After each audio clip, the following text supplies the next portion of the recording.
mighty God, the great I am, the great I am. Hallelujah.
Good Friday.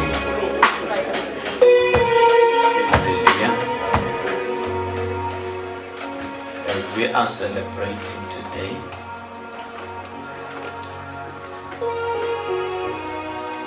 kuba kuhle ukuthi sonke sibe part of the celebration, sibe ingcenye. Ungajabuleli nje lilanga la Jesu ngaphandle kwa Jesu. Lelanga linesisindo lesigcwele ngalesikhathi lo Jesu lesimthokotela konamhla ayinkosi empilweni yakho. Lokuqonza sobala kokuthileni sibe lusuku lonjengalo la khona sikhumbula, si-celebrate, sithokotela umsebenzi omkhulu lasendela wona Jesu eCalvary. Uyasiletha lesi simo mfo oyibonga inkosi. Hallelujah. Kuba nalesi simo sekungukuthi I know ukuthi ngibongani. Hallelujah. So kungabe nje kubonga kwecisa, kungabe kubonga kwenjwayelo, ukungabe ukuthi kodwa Good Friday umvakaye akayi umuntu. It must go beyond that. We are celebrating a Savior. Hallelujah. Sithokotela ukuthi usikhiphe ebumnyameni wasifaka embusweni wakhe wokukhanya. So we are celebrating a new life in Him. Sithokotela nalokunyenti lasesibekele kona etafuleni lakhe. Ungabona namhlanje inkosi isidekele litafula. Tshela makhathi inkosi isidekele litafula makhelwane. So when we come to this table, the Bible lithi encwadini yamaHebheru wotani ngesibinzi esihlalweni sakhe sebukhosi. So it's per invitation. We are invited. Simenyiwe. We are not gate crashers, but we are invited. Ake vane sibinzi umuntu loda amenyiwe. Shona bazi bamvimba nje awakaba khatsadela. oyathi simnelana ngimenyiwe la. Hallelujah. Nangabe kunedinkinga utsinza lona la mmemile. Ngicela ubabone ukuthi manje uthi abantu uthi ngimenyiwe la. Hallelujah. Kanti lokho ekhashile uthi acabange manga uthi avinjwa abe asho uthi kodwa vele ngilethile. Hallelujah. So thina sihlanga esibinzi etafuleni lenkosi la khona singesabi khona kuda usetafuleni lenkosi. Hallelujah. La khona singesabi khona singathuthumeli khona la kufuna sibe nesibinzi khona, because I want you to see tonight lesibinzi sakho siyadzingeka.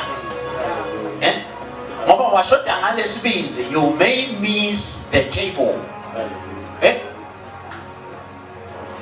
Wababede wotani ngesibinzi esihlalweni sakhe sebukhosi. Akutiwa mahala lesibinzi sebukhosi ukuthi wena utokhona kuthatha lobekelwe ngona, because yabona ushoda ngesibinzi ugcina ushiya neDividend imgcoka. Ugcina umuntu ukuthi lo takuphendula abantu bete kuthatha imvo dabo. Kuthathwa yini komukelwa ngakuphi? The Bible tells us be confident. Malamafishane lokutene kukhona. Jesus. Hallelujah. So number one, you know he is a mighty God. It's a Bible noma ngayi. That's an open check. Noma ngayi. You can write as much. No limits. There are no limits to what he can do for you.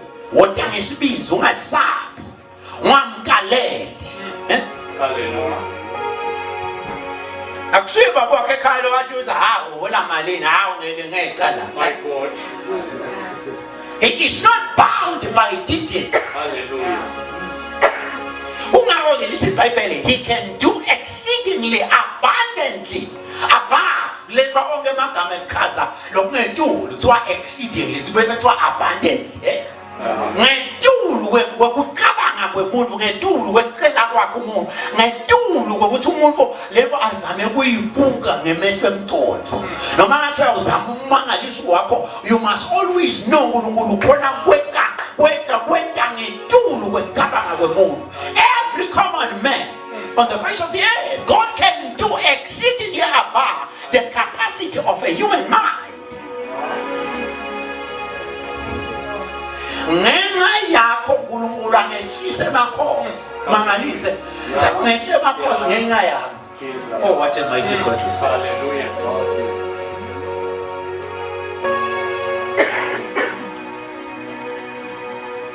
Oh, what a mighty God we serve. Let's get Bible ngenxa ya Jesu wehlisa eNazareth esihlalweni sebukhosi, wehlisa inkosi lebekade ibusa ngaleso sikhathi ngenxa nje ya Jesu. That's how much God loves you. Hallelujah. He can dethrone kings. Ungehla baphathe etikhundleni because of you. Jesus. Hallelujah. He loves you so much. Uma sekuthiwa semnele igibele khona sekude ngisho nendlela longayithatha. uNkulunkulu angabakhohlisa abantu ngenxa yakho. He loves you so much. Nangabe vele kuyabona abasase hey unekwemthakazi lokulibele nje ukuthaka vele ngathi uthi kuyakudinga ukuchele phansi uNkulunkulu ngambulala wena lo mthaka. Yes. Because awushintsho ngisho nasevili lakho uthi suffer not a wish to live. Jothi umthakathi ningamvumela phila. Unelihlobo lwebantu empilweni ufuna ungalivumeli liphile number 1 empilweni yakho in your sector. Unelihlobo lwabantu bothi okay lona akufanele abe ingcenye empilo yakho. Because uthakathi akusibo bonke bathakathi labanemithi. Uthakathi labanebuthi. Labanye basethe lobuthi lehlitiyo nje yasho ha nangaka uthole. Lehlitiyo lembi le alomuntu lo sangakhali kuthaka nanangu lo munye lohlitiyo lembi umehluko ngusilo lo munye so unebuthi lo munye usethe. So let's get Bible suffer not a we akweshise tudane nawo hayi ngokuba zonke ngokubona isihlobo lo kanje alulungi kunebambe empilweni abayinzawo ngenxa yebamvu laba bafake emaseko zabo.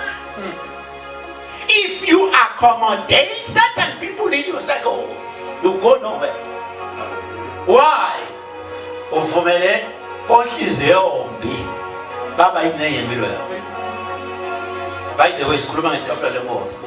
Abantu bathi naso sikhuluma bonhliziyo yombi. Litafula lenkosi lani, le tafula lenkosi it is for sanctification, lekuhlukanisa. Lekukukhweshisa la kungafanele khona. That is why we need the blood of Jesus. Ingadi yaJesu yanike yekunguthi isihlande futhi isehlukanisele uNkulunkulu. Njalo uma uNkulunkulu atobusisa abantwana bakhe abekade athi abadihlambulule. Uthi hlambulula kusho ukuthi ehlukanisela Jehova. Kusho ukuthi ibeke esigabeni sekuphakanyiswa nguye. Uthi ibeke esigabeni sekuthuthukiswa nguye. Ukuthi ibeke esigabeni sekunakwa uNkulunkulu, sekubusiswa nguJehova. Uma uNkulunkulu atawusindisa abantwana bakaIsrayeli eGibhithe atobakhipha wathi ingadi mayibongwe inkosi. Le ngadi beyiyeke behlukanisa wathi abathi bafa labanye they shall not die. Abathi labanye basala laba bangasali mayibongwe inkosi. Le ngadi yekubehlukanisa ukuthi lana sangibekele ibito lami, I have my name upon them. Therefore konke lokubulala labanye laba abasale bangasa. The table of the Lord is for this very purpose, to sanctify you. Akusiphume lembe kuhamba nema crowds ngekushuka. You may miss the table. Bona labanye basehlele nami ngisamhlala. Ngulela bayese basukuma nami ngabe sengiyasukuma. La badla ke tafuleni lenkosi. Let us read the book of 1 Corinthians chapter 10. Manje base Corinthians chapter 10.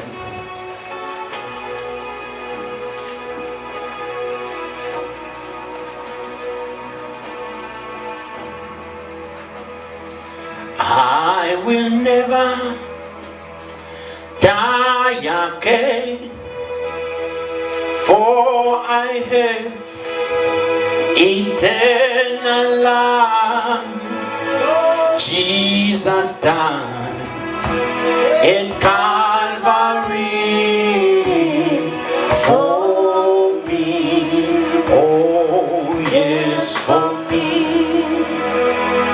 I will never again, because I have eternal life. Jesus died at Calvary for me. Oh yes, for me.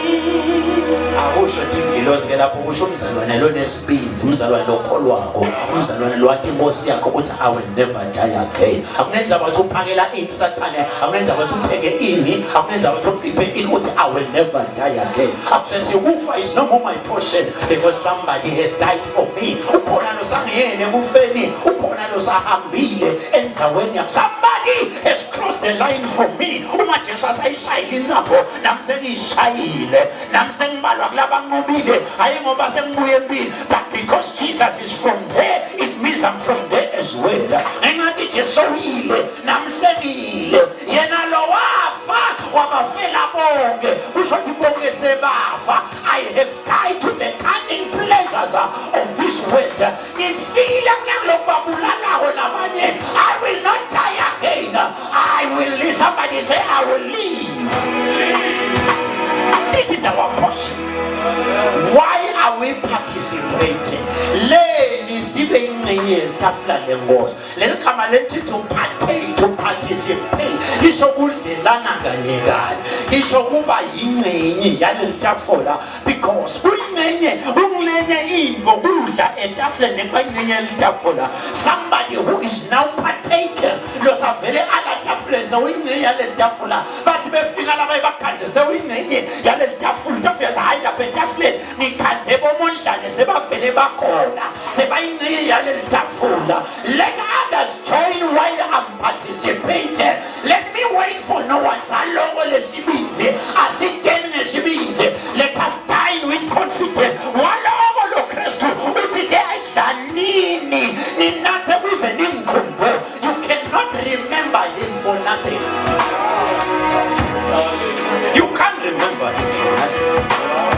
Verse number 21. Basekorinte beqala sehluko 10 verse number 21. Ningeke ninathe enzebeni yenkosi. Niphindze niyunatha enzebeni yemadimoni. Ningeke nihlanganyele esidlweni senkosi. Niphindze nihlanganyele esidlweni semadimoni. Sifuna ukuthi inkosi ibe nesikhwele yini? Sinemandla yini kunayo? Sambulo 2 verse number 14. Kodwa thina nawe sehlukana la ekutheni kusene bantfu labanemfundiso yaBalaam abeve bayingodi bantu abanemfundiso lembi imfundiso yaBalaam. Imfundiso yaBalaam siyichazile evile liphelile ngile mfundiso yakogubhela kwesakhe njalo yena umcoba ngekuthi udlani yena akasimcoba ukuthi labanye ubapani. Imfundiso yaBalaam imfundiso yenhlitiyo lembi, inhlitiyo leselfish, inhlitiyo lebuka ukuthi ngisenda mina ngitholani. Inhlitiyo yaBalaam inhlitiyo leqhushisa labanye ngalokubi. Inhlitiyo lembi inhlitiyo yaBalaam, inhlitiyo lekanjena inhlitiyo lebuka ukuthi lo munye singamgila kanjani, inhlitiyo leqhumana nalababi njengoba lisho iBhayibheli ukuthi ungahlale emkhambathini walaba. Ungahlali babusisiwe labangahlali. It doesn't matter ukuthi isihlobo sakho but ungahlali emkhambathini ngalamafishane. Ungahlanganisi lutho nabo. Ningaxoxaxoxi lutho, ningahlanganyeli entweni thike nabo because umuntu lomubi uyangcolisa litafula lenhlethi kulo noma ngabe nibhizi ngane because akunemuntu lomubi la ngenteka nife nonke ngenxa nje impumunye lomobe. It is very very important for us ukuthi namhla siqhushiseke siqaphelise lo mhlaba lesiphila kuwo nona mubi. Uma usamethembile makhelwane ubokwadi ukuthi usenkingeni.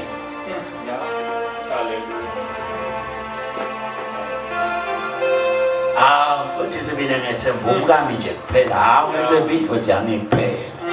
Inkinga yakho iyafanana. Wethemba umuntu akusiko loku advisable ngekweLibhayibheli. Le umuntu angakujabhisa 2 hours from now, 1 hour from now, 30 minutes from now, a few seconds from now. Umuntu angasuye uNkulunkulu ukuthi ungamethemba. Umuntu angakujabhisa kanti wena udzinga inhlitiyo lehlobile kuzotodla etafuleni lenkosi. Kuzoqhubeka nenkosi uyayidinga inhlitiyo lehlobile. Akava baqiphile bantfu sathane ngani ngenhlanganyelo lembi. Akavama lula umuntu lonenhlanganyelo lembi kusathane. Mina kuphumelela ingane, mina ndingodaba ndiqhumi ngathi qhume njani wena uqhumise bangani laba empilweni yakho. Uma wena uqhumise bangani laba bufuye abantu lababi around your life, awuyindzawo leni. Umuntu lomubi uyangcolisa uthi ke uNkulunkulu angifuni nihlanganyele etafuleni la lemadimoni. Kungangithuki hlanganyele etafuleni lemadimoni. Kungaba ngena kulo obvious ukuthi uyodla info lenikele etithikweni udle nje info lenikele etithikweni nje clean nawo uhamba ukudla umzalwane awuyine ukukholwa uya nje nanawe ngani ukuthi ngana uyabona ekuhusha. Number 2, ungahlanganyela etafuleni lemadimoni ngekuthi utihlanganise nemuntu lohlanganyela etafuleni lemadimoni. Uma wena uthatha ihlanganisa naMondlane abuya etafuleni lemadimoni uthi wena Mondlane sihamba kanye kanye sishiyana sine center dipho kanye ninje naMondlane. Mondlane ababuya etafuleni lemadimoni konke la kuphefumula kulela tafula. Yawuthi kanza wena ushawe sishayo selitafula nebantfu ngekuthi hlanganisa nebantfu labangashaye empilweni. Asife simdinga uNkulunkulu in this respect. Bantu baqhubeka badle etafuleni lenkosi impilo yabo kimenza wonke. Why should that be? Why should that be? Uma namhlabeni usafuna kuba ngumngani wabo bonke. Yathi ukuthi utawudigcina usitha nenkosi. LeBhayibheli encwadini yaJakobe lithi friendship with the world is enmity with God. Ubungani nelive kubuthana uNkulunkulu. Wathi hlanga wafuna bangumngani welive, live alethembakale, live alethembakale. So that is number 1. Ungadihlanganisi, ungahlanganyele etafuleni lemadimoni. Uphinde ubuye uthi ohlanganyele etafuleni lenkosi. La kusambulo la sifunza khona lithi ke iBhayibheli la sehlukana khona shothi simakade uyayishiya impilo yemuntu ngalesikhathi aqala ahlanganyela etafuleni lemadimoni. Somcoshile Jehova. Sina nani ke sehlukana la ngalesikhathi wena la ekutheni kusenebantu labanemfundiso yaBhalamu emkhathini wena akasho simakade uthi nje the fact that they are still in your circle. Hallelujah. Lokunguthi na ubala wena dina zana ndikimtako ubala abantu labanemfundiso yaBhalamu somcoshile Jehova. Akasho uNkulunkulu uthi ngathi nihambisana niyohlangana kwenta ini le ukuthi nje na ubala abantu uyabo dikimtako ubala abantu labanemfundiso yaBhalamu. So vele somcoshile Jehova uthi sine nawe sehlukana. Ayikho into lefuna siyicaphele njengana iseta udle etafuleni lenkosi. Ngubani lodudane nami, ngubani lelimfuyile loqosha simakade empilweni yami. Ngoba lengadi kusehlukanisa, lengadi it is to set us apart. But uphume masekli langasayi nama groups nama WhatsApp group etahanya.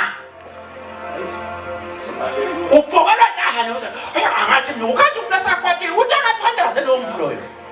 Uhlala ngekubona imihlolo yema messages but messages langathandaza uNkulunkulu wena kuma 10 messages nami lokukhona kulamela ukuthi banesabiso nawe wathumele message phambili lela utakwehlelwa involende nanawe ke ngihlanganyele ematafuleni aboBhalamu so yesaba mhlale mayithumele utakwendeka lokho kwendike ngibani Jesus ngibani ufana kaNkulunkulu. Mina lengihle etafuleni lenkosi kusho ukuthini manje kudle etafuleni lenkosi? That is what we must understand. Lokuthi ngidle etafuleni lenkosi it says something about me. Usho ukuthi ngisale ngingasesabi lokuphekwe ematafuleni amademo. I don't care ukuthi mthakathwe wathakathwa mthakathi lobuya kuphi kalasha. I serve a God who is above all. Lokudla etafuleni lenkosi we must understand it. Kusho ukuthini ngami?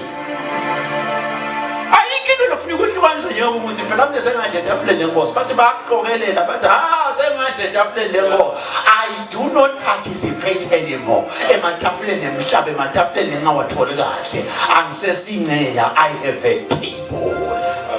Nangabe sokunele itafula lodla kulo uyatikhweshisa ke emkhathini webantu labangalo naba abantu abanemfundiso yaBhalamu. Kodwa thina nawe sehlukana la ekutheni kusenebantu labanemfundiso yaBhalamu emkhathizini wena. Phela uBhalamu wafundzisa Balaki ukuthi abekele baka-Israyeli lugibe ngekubadlisa ngamafishane ngekubadekela litafula ngekubadlisa kudla lokunikelwe etiticeni wabafundisa kuphinga nekugwadla sambengani. Labanye aba-understand ukuthi impilo yami ifika njani la khona sengentatolo lemdenyanya kangaka itafula ngekubadlisa etafuleni lenikele etitikweni labantu sebadlelene naSathane. Kungako labanye bathi khanze maphushe nabo sebaphupha imhlolo yemaphupho ukufuna ubobuka ematafula lobuya kuwo. Hallelujah. Nina bomake lokuhamba nithatha kufaka ihlokoteni emasaloni. Be careful. Jesus. Nani nabobabe. My God. Lokuhamba nifaka ihlokoteni wena lo siyabula boss. Siyabula boss uyangena nana. Lo boss awukambuka ukuthi ngabe boss lona. Khona sawuhulile kulo boss. Yeah. Kodwa ngenwele takho. Niyathi uthi dinwele timqoko kangana ngasathana. Jesus. Yeah. Hallelujah. Niyathi dinwele timqoko kangana. Ngathi nangithola lesambulo lesingathi Yeah. Nkosi ngisithi. Ngibeke imali. Ngithenga lo mshini wa 89 rand, bose 89 rand ngalesa sikhathi. Hallelujah. Ngicela ukuthenga umshini wokuvuna, sengiyawudibula kanhlobo. Hallelujah. Sengiyawudibula. Ngamane ngihlale ngingaholi nangabe kufa umshini nyalo awukafi. Hallelujah. 2021. Hallelujah. Futhi sithatha ufile lo mshini la.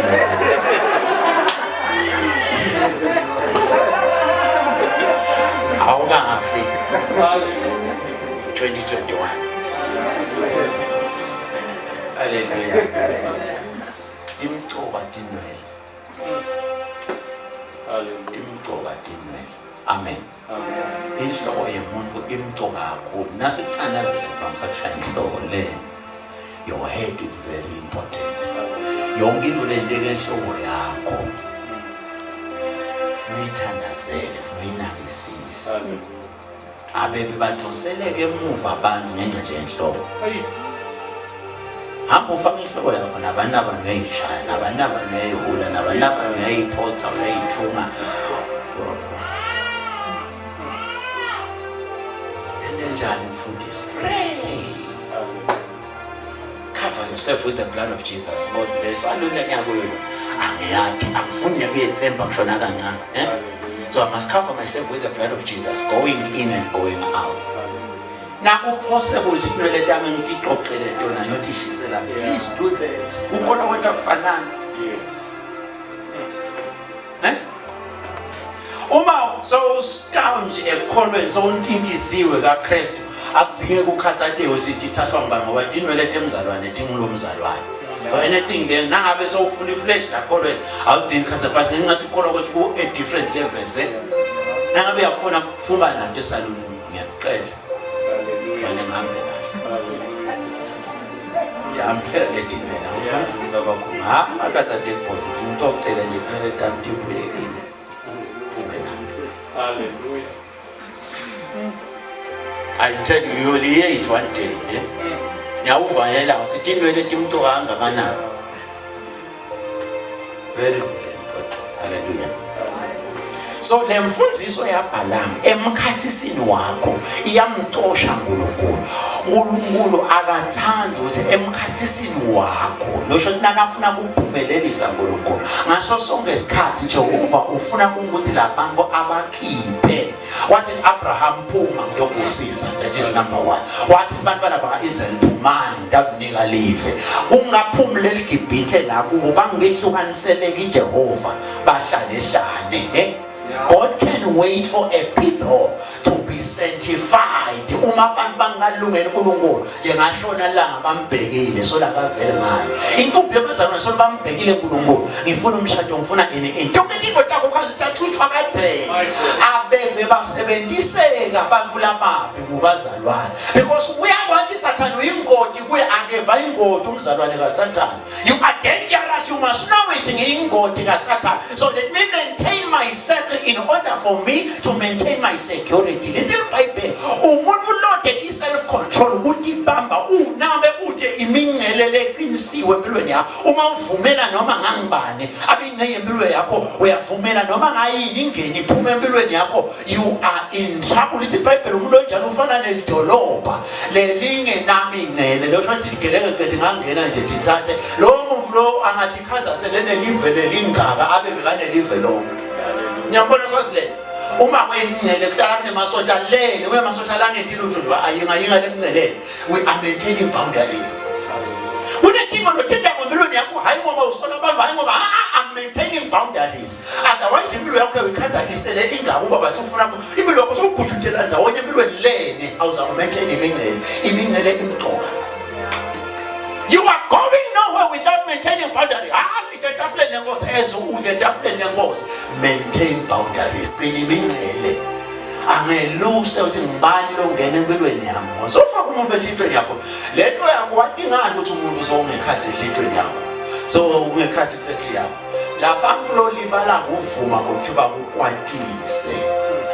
labantu lebala kuvuma ngokuthi baphathamisa umoya wakho ukhomba kona ukuthi ngide i-self control yemvu icala la ekuthenini alonze inhlitiyo yakhe number 1 ngeke ukuthi wena ngilonze ukuthi abantu kodwa inhlitiyo yakho iqhutuleka kamalula nabantu abazokhulumela sawuqhutulekile you are in trouble usekinye because le nhlitiyo yakho kuba yaqhutuluka umbani lo muntu lomvumela ukuthi ashintshe inhlitiyo yakho shothi umnikethe isigaba lesethu phela ngoba uma ngakhanga ehlaya nje noma bekhuluma ukuthi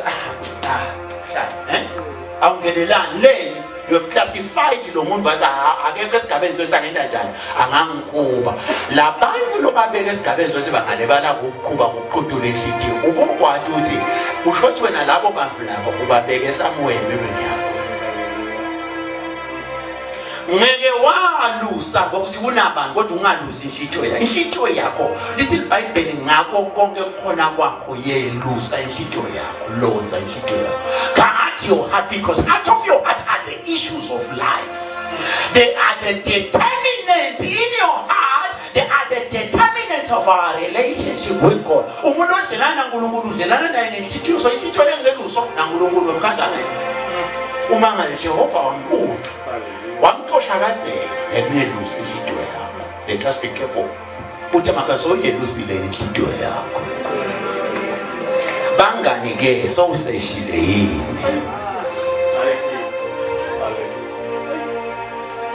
Asimathi lo Jesu lesitakuye namhla.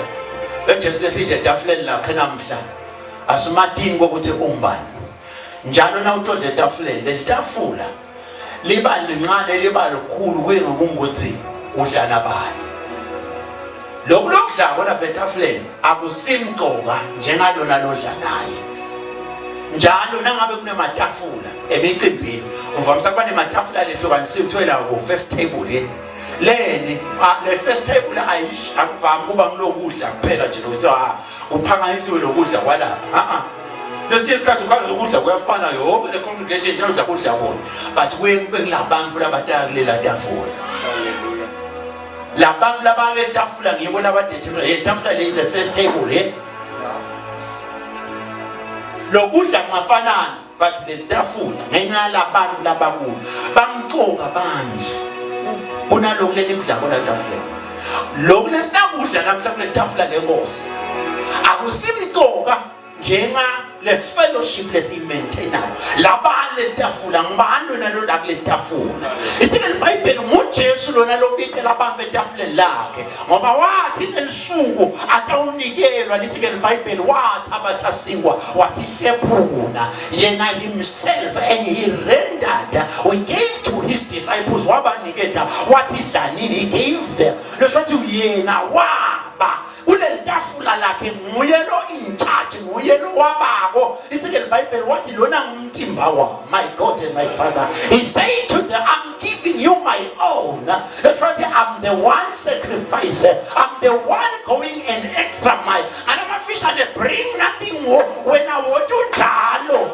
you don't need to bring anything I'm the one who is dishing out this table has been set by me what abathasi what nakastepula what I'm the one in charge I'm the super chef of this table and I'm the one who is waiting and serve ule lami tafula la etafula mpatlo wehlukile ukuthi ngiba inyama yami ngiba nengadi yami wena wonke utodla wonke utoparticipate wonke letinkinga takho akunenzaba wonke lentyakulo lakho akunenzaba wonke nako konke kusisimba kwakho akunenzaba but understand one thing ubani lona lentaka akhe kule tafula labani because this table is different from any other kule tafula leli sitawudla kwenkosi uthi ke Paula angithandi kule tafula leli ngendlela leli ngcwele ngalo ibese senihamba niyokudla kulamanye amatafula ngoba khomba le tafula leli understand ukuthi likhulu kangakanani le tafula ungadla tafula lenkosi bizo sokudla etafula lemademo it means you don't understand this table this is a highly esteemed table listen to kakhulu le tafula ukuthi wadla kona kule wadla kona underline that wadla kona kule tafula angeke wadingela amanye amatafula emhlaba wadla kona 1 Corinthians chapter number 11. Chapter number 11.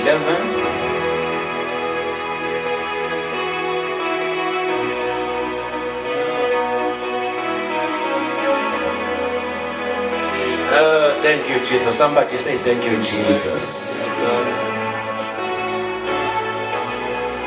Starting from verse number 26. Ngobe nanidla lesingwa natha kulenzebe ngamafishane nani participate kuleli tafula nanihlanganyela kuleli tafula nifakazela kufa kwenkosi, my God and my Father. Kufa kwenkosi kusho kwehlukana kwami nesono.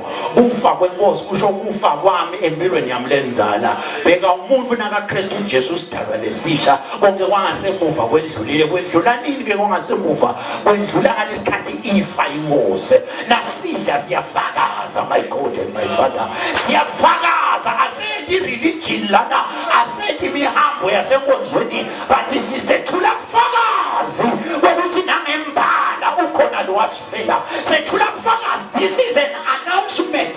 Nakula madimon la biza yinga lekakho nakula madimon la vimbele kusasa lakho la madimon la vimba umshado wakho la madimon la valele imali takho la madimon la vimba timalo ukuthi tingawuthathe la madimon la vimba tivole tikho ukuthi tingawuthathe. You are announcing uyafakaza as I'm partaking on this table. Ifakazela kufa kwenkosi anamafishane uyamphumbuta naye sathane ukuthi kwentekani Jesu nakafako kwentekani Jesu nakavela. Lithi iBhayibheli wathi nakafa wakwenza khona ezobogwene. He went to hell himself akathumelanga ngiloze. Lithi iBhayibheli wakwenza ezobogwe wayokwephuka sathane tikiyate kufa ne-Hades ngamafishane. The devil is no more in charge. Somebody else is in charge. Uyafakaza. Devil, you are no more in charge. Ubabulele labanye but not my family. Ubabulele labanye kodwa hayi lo wami umndeni. Ubakhutulile labanye but not me. Uvalile ephakithe uvalile ibumelele ephakithe. But this is an announcement. Nakafa Jesu wavuleka iminyango. Lithi iBhayibheli kwabafakazi mhla efa Jesu waqephuka indlongo labekade ivimba indzawo yefellowship labekade ivimba ukudlelana naNkulunkulu yaqephuka ekhathe kwavuleka umnyango wathiwa nawe songasonzela uNkulunkulu ngesibindi uthi God I have come. This is very dangerous because uthi noma ngabe sewukakiwe lithi iBhayibheli kwenteka kumprofeti Elijah akanye nemprofeti ayinqobu yakhe. Lithi iBhayibheli bathi bamkakile ngalendlela bahlose kumbulala. Lithi iBhayibheli he rose up wamangala ukuthi lenqebu yami ikhalelani kangaka ikhaliswa ngemasotsha labakakile bafuna kuba bamba bababulale bathi inqebu yaNkulunkulu kube manje uyabona lenkubonako labo labangakithi banyenthe kunalabo labangakubo. If you know who died for you, if you know lo Jesu lowakufela na umandi lo Jesu losibitela kuleli tafula na umandi lo Jesu lesithatha umudla kuleli tafula, you will no more be afraid. Utaxosha kwesaba empilweni yakho uthi no more fear. Nanidla ke kuleli tafula nifakazela kufa kwenkosi ize ibuye. You can do it now when I can. Uthi noma besokakwetitha ngala nangala ngoba wena sowune life fellowship ungakhulumana naNkulunkulu at any time at any moment noma belesimo sesikuphila kanga. You can connect to the heavens, you can connect to God. Awusadinga umuntu awusadinga ukuthi ngabe uyaNkulunkulu ngisithi thani Jehova wami mlekelele sewune malungelo lakhwele kubika Jehova sabele manje. Nifakazela kufa kwenkosi sebuye 27 uthi ngakho ke lo lodla kulele singwa aphindze anathe kulenzebe ngalokhu ungakafanele unelicala lekona umthimba nengadi yenkosi kodwa umuntu akatihlolisise yena emva kwaloko ke adle lesingwa anathe kulenzebe ngoba lodla anathe utidlela atinathelena licala lekwehluleka nangabe angawehlukanisi umthimba wenkosi. Umuntu longawehlukanisi umthimba wenkosi umuntu longawehlukanisi ngamafishane umuntu lodlala angafakazi yena lodla nje ngekunkolo ugcina athi dlela atinathelela iqala labanye abakaqonzi ukunatha leliqala nokudla liqala abakaqonzi ukuthi bathememise emacala phethu kwabo kodwa ngekudla ngalokungakafanele kudla ngalokungakafanele kudla ungakatihlolisise kudla ungaqonzi ukuthi sendane la kudla lomtimbo wenkosi ungawuthathi serious kudla letafula lenkosi ungalithathi serious udle etafuleni lenkosi uphinde uyodla etafuleni lemademon udla ngalokungakafanele because you have got to choose ufuna wehlukanise ukuthi mina sengidla kunalitafula na this is my table you have got to write your name on this table usale kwathiwa ukuthi mina senginesitulo etafuleni lenkosi ngiyawuhlala ngikhona I'm now a participator in the kingdom of God isike iBhayibheli usendile sadlelana na in his own divinity sidlelana naye kuNkulunkulu bakhe kunemvelo yakhe kuNkulunkulu sewusibikile ukuthi wotani into udlelana na fear not you are welcome to the table of the Lord dlani ngalokufanele verse number 30 uthi ngenxa lokho labanye emkhathini wena babuthakathaka bayagula labanye sebafa Jesus. hey kepha kube besihlulela thina ngalokufanele besingeke sehlulelwe kepha nasehlulelwa inkosi siyalwa ngiyo kuze singalahlwa kanye nelifa sawumfana kaNkulunkulu wakhanza kade sewulahlwa kanye nelifa kubuka kuyinto lencane lesitawuyela ukudla nje etafuleni lenkosi but it is very serious dlani ngalokufanele dlani ukuqonza ukuthi I'm making an announcement ngiyafakaza ngiyamemethela ukuthi konke lobekuvalwe esathane lokudla letafuleni lenkosi sengidlulilwe yaKristu impilo yaKristu igeleta ngekhathekile udla empilweni yakhe my God kusho ukuthi you are now involving yourself uyatimbanzakanya naKristu manje nasathana akathanda ukuthi abantu bakhe bahambe batimbanzakanya naKristu because udla etafuleni lasathane it is a very esteemed thing ngasathane kasathane ungaba khona but now nasekunikelwe ithixo entakhona sekuthiwa hayi intonga adidle adinathi wena ubonakale ungadli angeke ube ngceke ematafula longatimbanzakanya uma uthi usephusheni lakho ubone badele ematafula bayivuka badele ematafula noma ngabe uyabona ukuthi la matafula lawo adekwa mhlambe bavula bafa bathi uyabona amatafula bawadeka bayadla labanye but wena awudli nangabe ungadli kuleli tafula ebelidekiwe le ebusuku lamatafula labandekela wona ebusuku athi ngimangala abantu balaphe kangaka labanye banematafula labadekelwa wona ebusuku ngisathi uma wena ungadli kuleli tafula it means it is a warning to you ukuthi be careful to pray them more ngoba ngento uNkulunkulu lokusiza isinethu ugcina ungadli lamatafula Bindi lesikhathi ubone abantu abafe maphusheni abo bona badeka ukudla bathona ugcina ungadli ngoba waze waqala wadla it is an initiation uma baku-initiator bangabuta ungalaza sangoma la sinaba initiator bakwethwasisa njalo nabakuthwasisa angeke nje bakwethwasise ukuthi ufike ube khona ukuthi ukuthi wentekani uthathe kubo obadaza nanawe you have got to participate kunendlela lokudanswa ngayo lethifo takhona tikungena ngalesikhathi utimbanzakanya tifo taNkulunkulu tikungena ngalesikhathi utimbanzakanya lithike leBhayibheli lemfundiso yaBalamu nguye kanye lowadika litafula wathi nathi thathethu tilambile ukuthatha anti Balamu wathiwa njengamprofeti umprofeti Balamu wathiwa njengamprofeti so uma babona unanzana so hayidika litafula lapha bathi it means kongekhamba kahle abasali nathi kanti it is highly deceptive lana wathi kahle eBhalamu uthi batawudla but lokuyabawudlile na unikelwe etithixweni ukuthi abaqabanisa naNkulunkulu ngalamafishane batawuba defenseless labantu labangeke basavikelwa nguJehova anymore seningabasukela nje nibahlasele noma ngibani nidawubanqoba kuloko lokwenteka uSathane akandekele ematafula wathi kahle uthi nadla ematafuleni emademoni nitawuqosha uNkulunkulu empilweni tenu nase umdinga Jehova he will be nowhere to be found because wena udle ematafuleni emademoni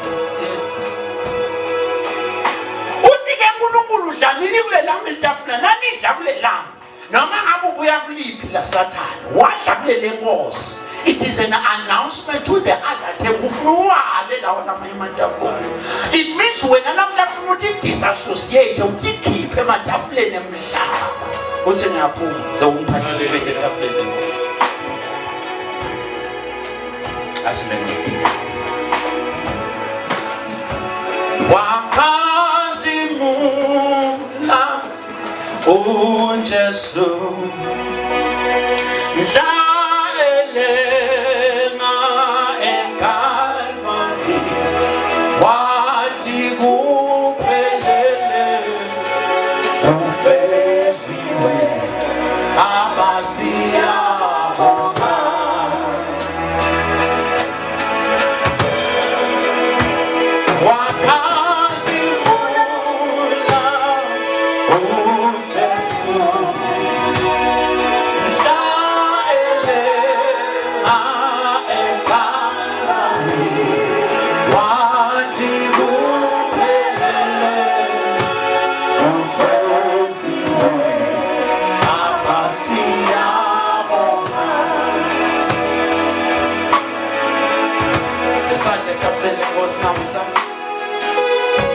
Lungiselele inhliziyo yakho.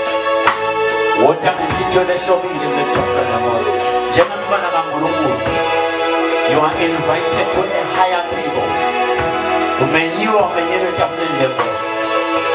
Umenyiwe wamenyelwa ukuthi uthi hlanganisa neNkosi etafuleni lakho. Bonke labadla etafuleni leNkosi bathi hlanganisa nale Nkosi yaleli tafula. Nekuthi hlanganisa nale Nkosi yaleli tafula kufana ukuthi wena uyatethasisa njengoba abantu bayalodla ematafuleni emadimoni ba-initiate nanawe you are being initiated in the table of Jehovah himself. Le tafula leNkosi, le tafula lekwehlukanisa, le tafula lekukhulumela, le tafula lekufakaza kwekuthi mina neNkosi sesaba nje. Awusahambisani naSathane, awusamthanzi Sathane. Ukudla njani kudla kwakhe? Kudla kwaSathane sono. Kudla kwaSathane inhliziyo lengcolile, ngangcoliswa amaqulu, ngangcoliswa nemakuku. Ukucabanga labanye abantu kabi, ungabongi. Na ungababongeli labanye abantu ungabongi uNkulunkulu. Ha mayisiyabonga Nkosi. Hawu umnakethu uthana bantshelelisha. Hawu thank you Jesus. Uma ungavami ukubonga utawuvama mncifa. Ayikwenza njalo uphekela Sathane. Uthi Sathane akasebenzise lo mhlolo lo ugcina enhlitweni yakho ukuhlasela. Umpha imvume Sathane. But wakhweshisa yonke le mihlolo le. Wahlala ngekubonga enhlitweni yakho. Bonge uNkulunkulu, thank you Jesus. Uhle kubi, thank you Jesus. You are evoking heavenly activity over your life. Uthembelweni yakho abenemsapha-sapha. Agqigqitele tingilozi akuhlale kunyakadela, akuhlale kwenteka nje umsebenzi emazulu. Ngalesi isikhathi ukuzibana netingilozi ngisho kungasibhizi. Empilweni yakho kungasibhizi but ukhathi tingilozi nje tinyakada. Tingilozi atithi kuphela. Nangabe futhi kune-activity, ngisho kwe-activity lesa, you find the angels roaming about. It's iBhayibheli. Kunetingilozi leti-assigned just to guard. Kunetingilozi leti-assigned ukuthi tihlale nje tigade. La ubona khona tikhona. Ubona ngalesi khathi sakunetigaba. Uthi oh okay tikhona. Asecala tenda umsebenzi. But lesi isikhathi tibakhona hayi ngoba kunenthuli. Njengoba ngishito kunamasotsha nyana lemincelelo. Hayi ngoba sesinempi. Akufinyethi kuze kwenene. Agcina ngelingcele. There are angels assigned over your life. Just to ensure ukuthi umntwana kaNkulunkulu is well taken care of. Don't get even that attitude, eh? Kunetingilozi ehlala ngelona. But ungatixosha wena ukuthi uqale enhlitweni yakho ufuye kudla kwaSathane.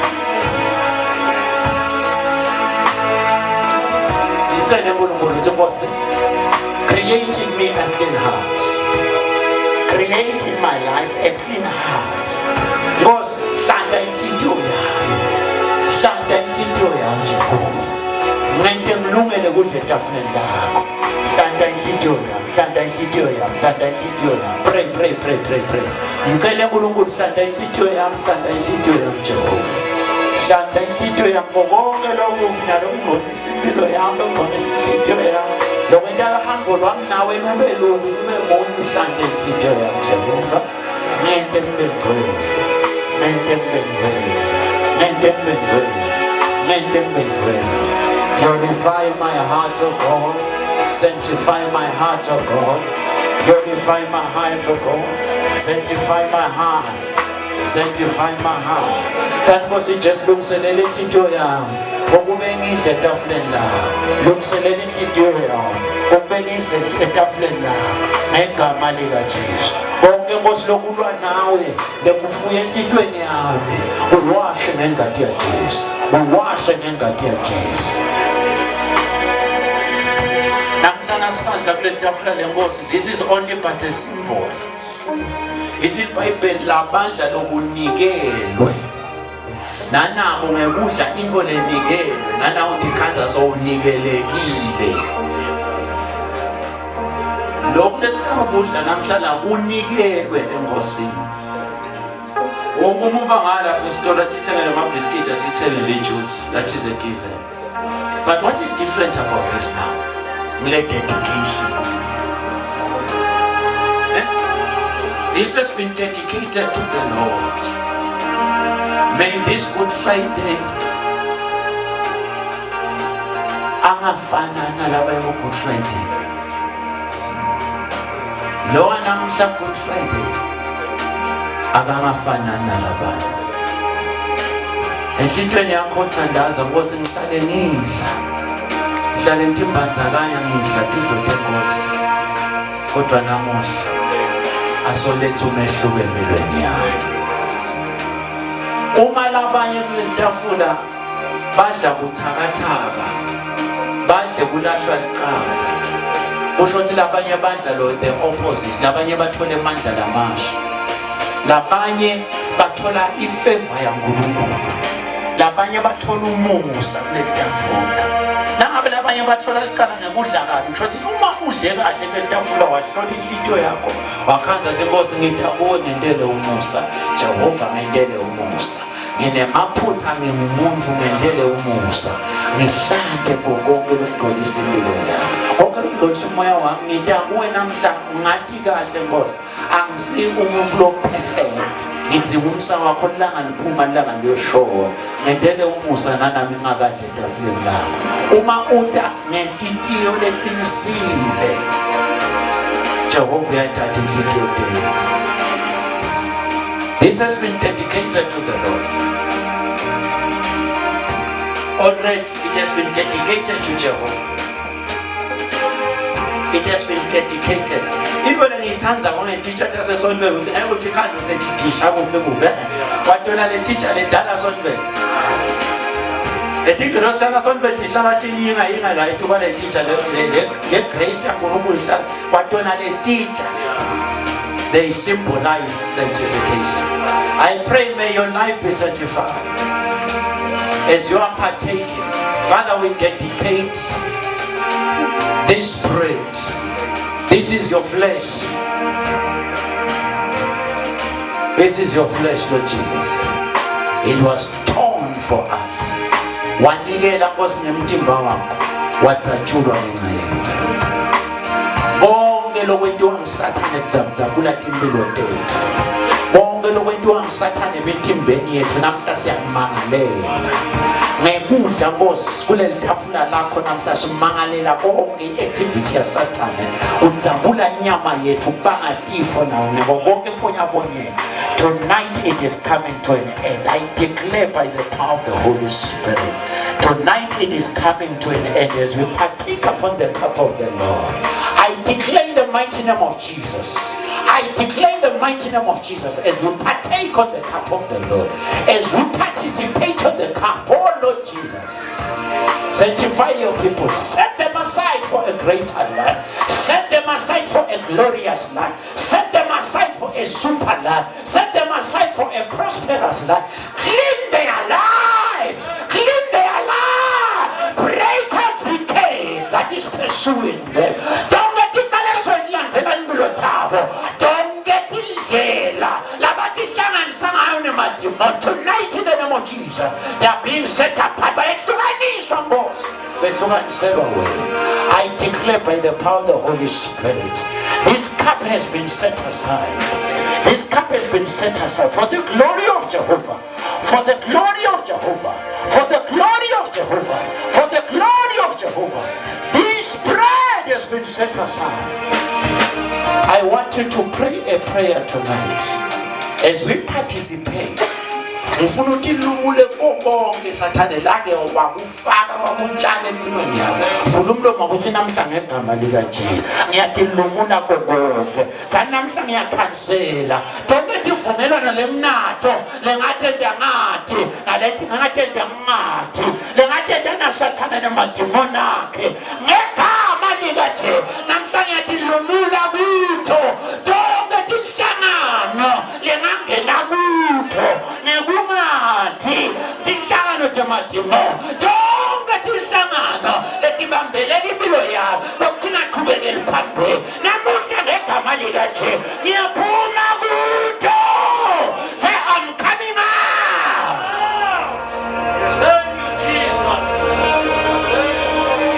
You have got to speak over your life. Today I'm initiating you to the kingdom. The kingdom of my Father, the Lord Jesus. Fulumlomo wako timbosichisho. Namuhla ngisazethafule lakho. Niyatimbanzakanya. Nawe ngosichisho. Nitimbanzakanya bungcwele bakho. Nekulunga kwakho. Ngiyaphuma esonweni. Ngiyaphuma ebumnyameni. Niyatimbanzakanya. Nebungcwele bakho. Nengatimulo yakho. Glorify the church. Anything that has not been working in your life, let it begin to work. Anything that has been blocking your future, let it be opened in the name of Jesus. Anything blocking your marriage, today in the mighty name of Jesus, I open your future today. I open your destiny. Lord Jesus, as we are participating on your table, come on Lord in your power. Come in your mercy, Lord. Uvula la wavala kona Satan. Uvala la wavula kona matimo. Negama lika Jesu. Wesi Jesu. Wotane manja akho Mose. Uthuthule konke lokwahlanelwa ngisatha. Donke tingqinamba. Donke tinzaba. Donke timzimbela. Athi question negama lika Jesu.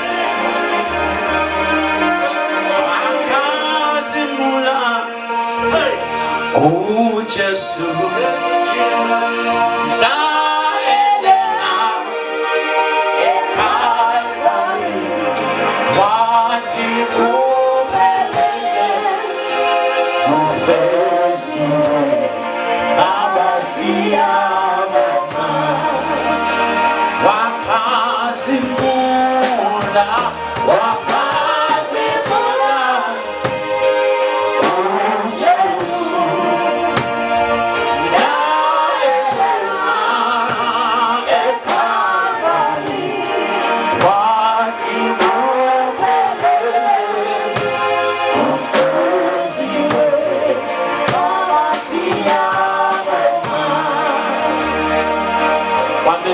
Just want to open it. It is finished.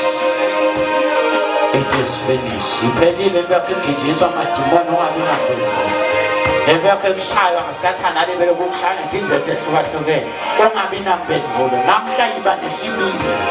Yiba nesibindi sekutshela Sathane uphethe ubhenze live. Tshela Sathane pakisa Sathane amadimoni akho ukhweshe kubantwana bami. Ukhweshe ikusaseni lami. Ukhweshe emalini yami. Ukhweshe ikusaseni lami. Ukhweshe emtimbeni wami. Thatha ukugula kwakho Sathane. Pick and go in the name of Jesus.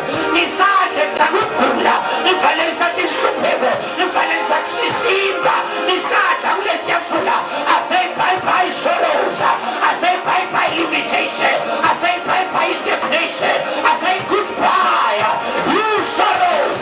You insufficiency. I say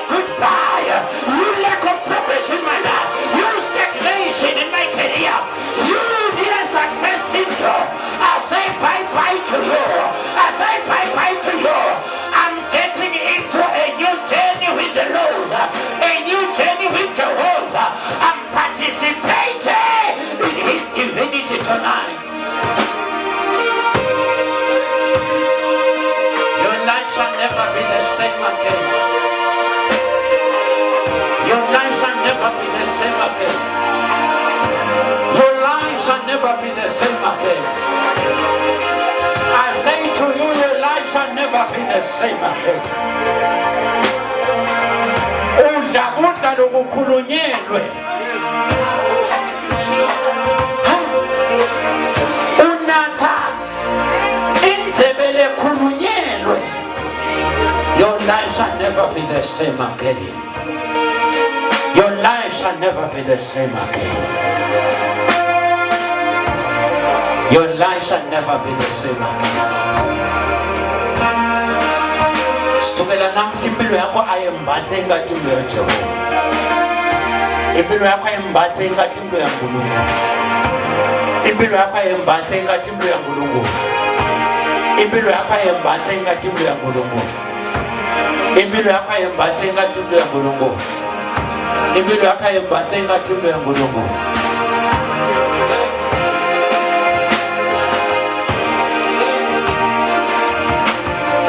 Pray.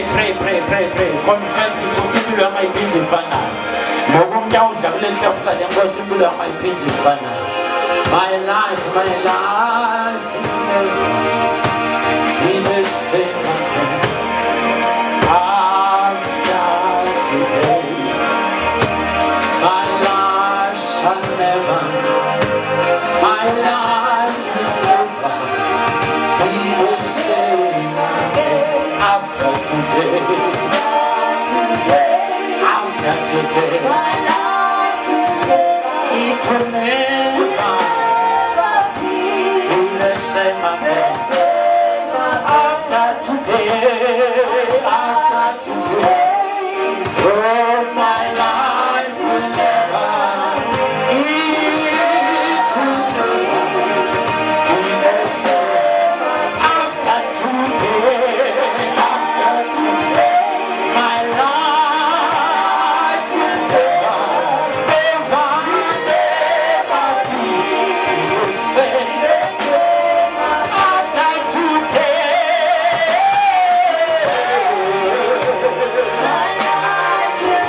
my family shall never be the same.